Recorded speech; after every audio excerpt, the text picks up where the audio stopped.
minor of them because they consider that a conquest, right?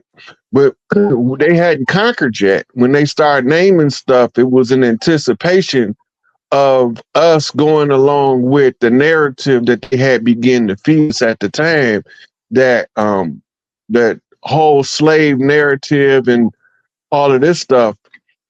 But when you go back in the historical records, you will find that New York is New Yorkshire, and is named after Yorkshire, England. This goes into the mascot of the Knicks. Hold up, Unc. Is Yorkshire, England named after Yorkshire, New York? Because James Duke of York is gonna get the charter there, and well, that's when New York name was originally New Yorkshire. It was actually it was New Amsterdam first, then they changed it to New Yorkshire, and then they started calling it New York in a short form. Yeah, that's gonna be at the restoration in 1664, where they take over from the Dutch, right? This is the razzle dazzle play by naming stuff to make it look like they the legitimate owners. But what if that's what I'm saying? What if they actually are the characters in these? Because we know I can prove they made up the Pocahontas. I can prove that ain't nobody named Chief Powhatan ever lived. That's why they die so early in the story, and they have. Okay, look, just for reference purposes, when the movies now, we always know who's gonna die first in the movie. But usually it's the white lady who run and fall on the ground. That's the horror movies. I'm talking about in the regular movies when we used to watch, and we used to always know if it was a brother in it. Yeah, he's gonna go first. Yeah, he's gonna be gone in the first scene. We would hurry up and get rid of him. I have a question. Mm-hmm. Before I even ask the question, it's funny that you mentioned Pig Latin Top, because I had asked that question, I think, in your chat a few days ago, whether or not anybody grew up speaking Pig Latin, because I thought that was just like a family thing or up north thing. And my aunties and my grandmothers used to speak that when they didn't want us to know what they were talking about. But eventually we caught on, you know what I mean? And I find it funny because now they offer courses. You can actually, they offer courses now on certain campuses to learn how to speak Pig Latin. It's crazy. It's wild. My question, though, I asked Rod this already, so I'm gonna ask you, okay? Anytime we talking about American Indian history, right? Barbados is always mentioned. Can you speak to why that is? Again, coming out this same Stuart royal family, King Charles I is gonna sign a charter in 1627 and send James J. Carlisle over to Barbados. And that's gonna be 1627. Who they gonna bring over there? Scots and Irish indentured servants. Now, these people that they bringing over are skilled workers, and they'll actually have coastal arm and living in castles out there, plenty castles, and we'll see that turned over once they took it. We even had I had the names of the people who end up taking over those properties after that. But they sent them here, the Jews out of Brazil. They're going to connect with them in the rum and sugar connection, and they're going to take the colony to Jamaica.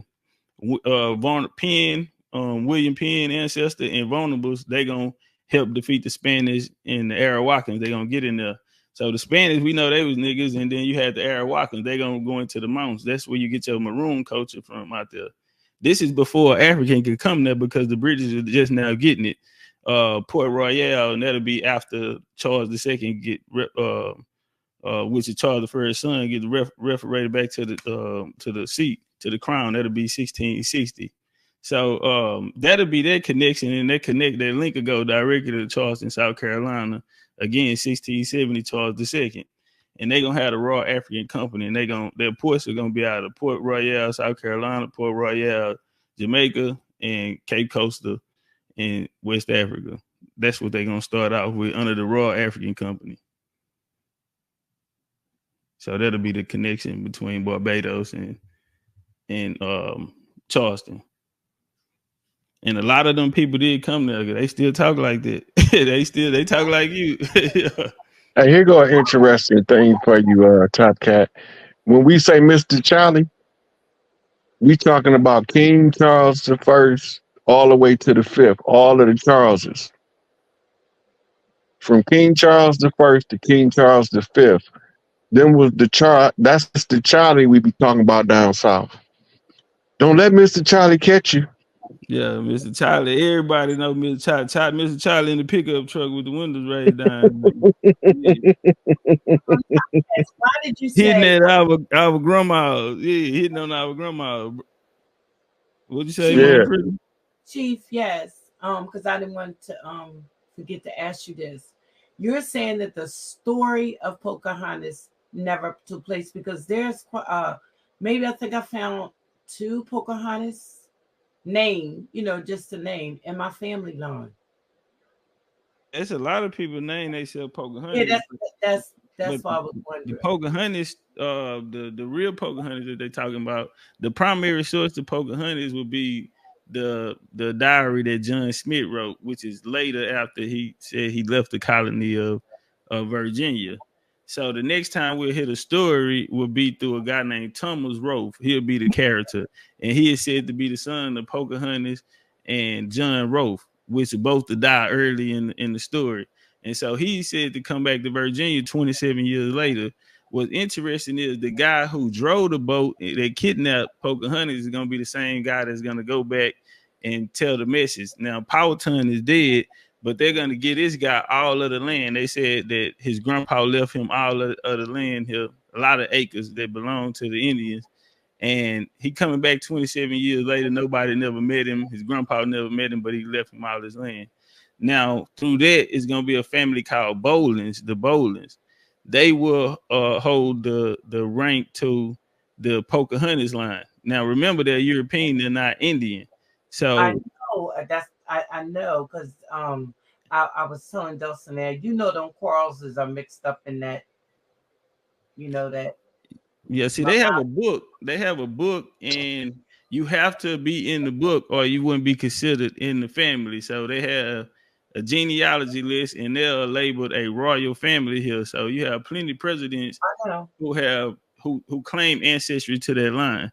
Now, they set up a historical society, and they set up a play in 1803 was the first time they did a ritual of the reenactment of the settlement of Jamestown. Now, if you wasn't on that first list, no different than the Mayflower, the story of the Mayflower, they have what's called the Mayflower Compact List. And this is a list of the people that was said to be the first settlers. And so they will make a hierarchy out of this here. And but what's interesting about that is the first list is not found. The list was missing, it was lost, and they said they got it back like 50 years later. And from somewhere in England, a dude had it in his drawer or something like this here, right? And the nephew said he memorized it. He said they don't know what happened to the original copy, but he memorized it. So this was a way for them to take the power. So they are still, and they end up creating the New Colony Club and also the Massachusetts Historical Society, which a lot of the history and literature is controlled through these historical societies. So yeah, now Pocahontas never lived. Later in the 2000s, you had Little Barry Cuslow come, and they said they're gonna tell the story of Pocahontas, and they said that Pocahontas had a daughter before the English got here, and so that's what bloodline they coming out, but they white folks. And in the 18, I don't know about that because the Pocahontas in my family line always back all the way back like to the 1700s or 1600s or something. Yeah, there's a lot of people named Pocahontas though. That's that why have the name, but the name, that's the only thing I was concerned about. He talking about the character that they use to usurp. Another thing, you ever heard of Daniel Quarles? They say he would, you heard of Huckleberry Finn, the story. Right. That's what my your family down here, Big Al Quarles. That's what he told me about. He had the books and everything. He said that the Quarles wrote Huckleberry Finn. Yeah. And Benjamin, I want to point something out Topcats brought up, and I don't know if he noticed it, but you hear the guy said his grandfather left him all of that land, right? Right. if you from the land, you know that's BS. The father not gonna lead the sons the land. The land go to the Land go women. through the women. Facts, bars. The land go through the women. So when he came over here with that story, anybody that's really from over here knew he was making it up. So you had to be from somewhere else to follow that narrative as the truth, when we know from the land that if the mother don't have no daughters, she pick one of her sons as the heir, and his daughters become the heir. You breaking up a little bit, Rod. No, I can hear him good. Yeah, I heard him. Yeah. So that's why they was taking the women last name in the beginning. The men would take the women last name. And that's why they was using that sweetheart swindle to swindle us out of the land, because they would have these Negroes marrying into our families, poisoning Big Mama, and then he go hire the Joneses to oversee the so-called field Negroes. There was the family farm. They took Big Mama name out the house and called it the big house and said we was on the plantation. We was on the family farm, but when they made the conditions so horrid, we all wanted to leave. We ain't never want to leave Big Mama house till they came. Yeah, that's something interesting too, because I was just telling them last night, showing them the plantations like down in DeKalb County in Florida. I mean in Georgia, in Atlanta, North DeKalb. It's we had a huge plantation down there, and Joseph Rainey come down here in my bloodline through there. You know what's even colder too? Talking about speaking of genealogy. So Abraham Lincoln grandma is my 6th great grandma. Her name was Lucy Hanks. Yeah, her name was Lucy Hanks. And my 5th great grandpa is gonna be she was with my 6th great grandpa. So Abraham Lincoln is right here. His mama Nancy Hanks, I got her right here in my tree. She my 5th great grandma. Abraham Lincoln. I got all the records. I had the newspapers with the family on there. They coming out of Virginia to Kentucky. You feel me? Ain't no Tom Hanks, your cousin. Who that? Tom Hanks? Yeah. Oh, he can the Hanks and the Hanks, the Shipleys, the Sparrows, all of them was together. They say that he traces lineage back to Lincoln. Yeah, I can't, man. I'm talking about mine going straight down. So I knew who my 3rd great grandma was already. Then I found her mama, and then her grandma was Kenny Lincoln. Her grandpa, it was through her grandpa, and then it go up to his mama Nancy Hanks and to his grandma Lucy. Yeah, that what that genealogy do, man. Never know what you're gonna find. Right. I love the fact that I found Langston Hughes, Billy Porter, Benjamin Quarrel. I found so many beautiful, the bloodlines. That genealogy is something you are so telling the truth. It's beautiful. So, what we're going from here tonight? Well, look, I wanted to say this one thing that Rob had spoke about earlier when he was saying about the additions onto the English language. One thing that's important about that is we are the only people that can add on to the language. When we make up words, they go put it in the language. You went silent type of. Y'all can hear me now? Yeah. Okay. Yeah, I was saying earlier you were speaking about the languages and the additions to the English language. We the only people in the world that can add additions to the English language. And the words that we come up with, I get one when Cash Money came out with bling bling. They wouldn't put that in the English language. All of these different terms, we the only people that can add to the language. So right there, that ought to show ownership to it. Because if it's their language, then they wouldn't even want what we talking about in the language. You feel me? So we the only ones really can add on to the English language, and that's been happening for a while now. Well, that's not necessarily the case, type Cat. When you look in the etymology of a lot of the words, they adopt words from all over the world into the English language. Right. We change the language structure in the way that we use the language that mimics the structure of the indigenous tongue. That's how we able to come up with the different patois and the pigeons and all of the pig Latins, because what we doing is we using the English language, but we using our traditional way to speak that confuses anybody that speak English to what we really saying. This is where you end up with Ebonics being taught in the schools, Pig Latin, as the sister said, being taught in the universities, because they trying to keep up with us. We ain't trying to keep up with them. They studying us, and we ain't even paying them attention. We don't care. We want to go. We just want to go back to our systems and our ways so that we can experience something called freedom in our lifetime.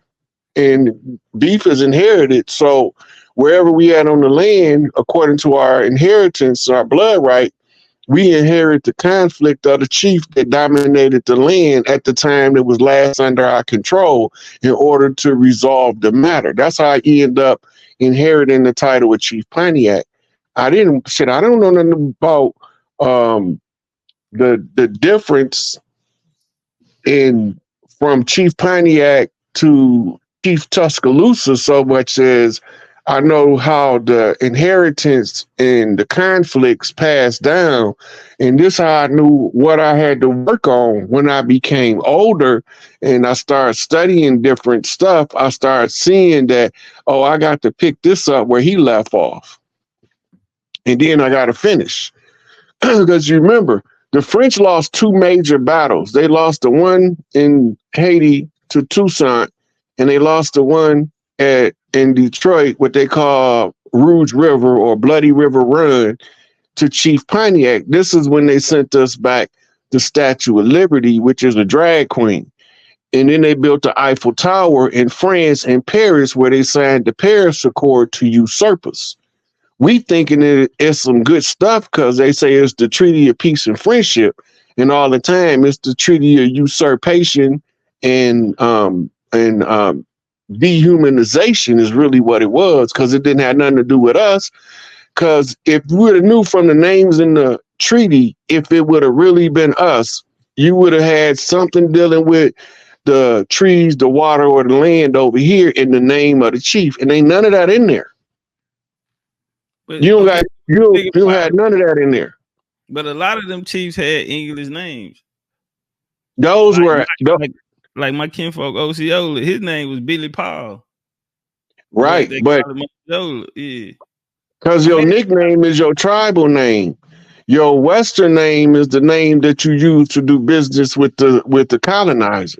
But see, watch this here. They didn't have no contact with them though. You know, the Seminoles ain't rock with nobody. So no, they was pretty rebellious. They about to go down there to Florida to go check them out.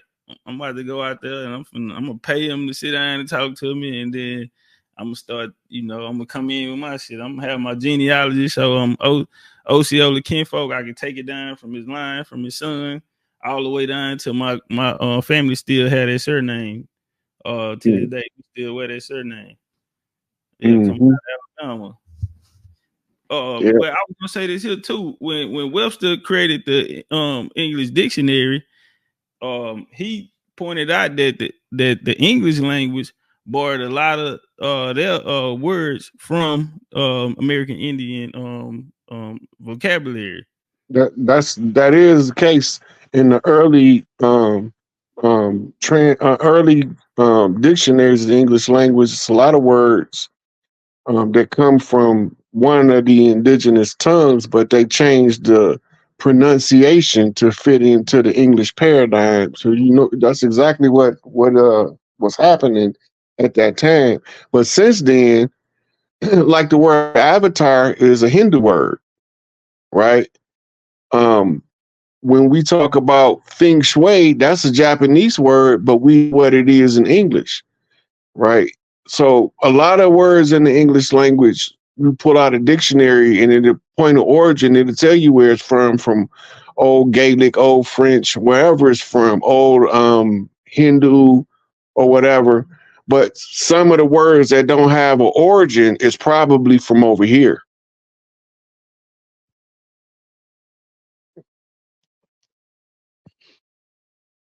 And for all my African brothers, listen, Kambi Balongo mean river. You ain't catch that, did you, Top? Wait, say it again in that accent. Go ahead. Say that. Say it again in that accent. Let me hear one more time. That's it. Kambi Balongo mean river.